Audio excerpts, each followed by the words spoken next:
สบายดีทุกคนเกี่ยวเขาเมื่อยฟอกฟอน4-5 นาทีสร้างบรรยากาศมีก้อนเสือนมาเล่าสู่ฟังก้อนเสือนพ้นตกนำนองปี2025มาพังนำกันเบิ่งเนาะเป็นการสร้างบรรยากาศพ่อแม่พี่น้องเฮาเกี่ยวเขาตากฝนนี่ปี2025หลาย5พ้นนองบ่จักว่าน้ำของน้ำเสห้วยหองเห็นแต่นองหื่นๆไหลไหหน้าสวนท่วมเหือนท่วมบ้านเป็นตายานดินเจื้อนเป็นแถวทางเที่ยวไปมาหลายสายกลายเป็นบวกน้ำนามูลนามังอยู่เรียบห้วยน้ำกลายเป็นหาดร้อนทรายเพื่อนซ่านได้หลังมูลมังไหลเกียงสัตว์เลี้ยงใบ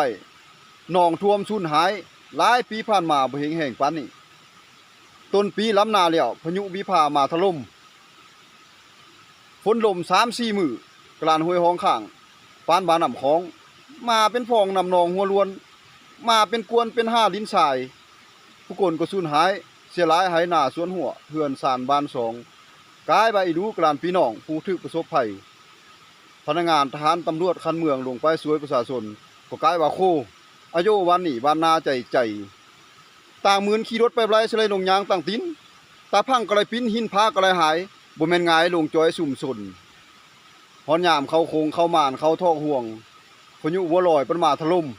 5 ฝน 5 ลมหื่นเขานอนกองอยู่ฝืนนอนเกือกขี้ต้มเจ้าของนาไปงมไปแปลงไปเพียวฮอนละรู้เก็บเกี่ยวแล้วปันแม่น5 ฝนดินเขาล่มกองอยู่ลิ้นเกี่ยวตากฝน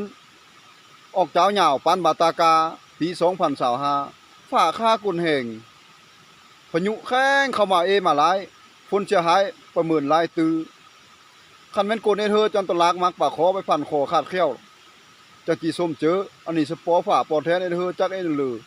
เสียงเรือเจอฝนหนองไหลล่ะฝนตกน้ำท่วมน้ำหนองก็เป็นตกปี2025ปีนาปีมือหญ้าเป็นเหนือเอาซ้ำนี่ก่อนทุกคนผ่อนคลายหายเมื่อยเด้อเกี่ยวเข้ากันเด้อ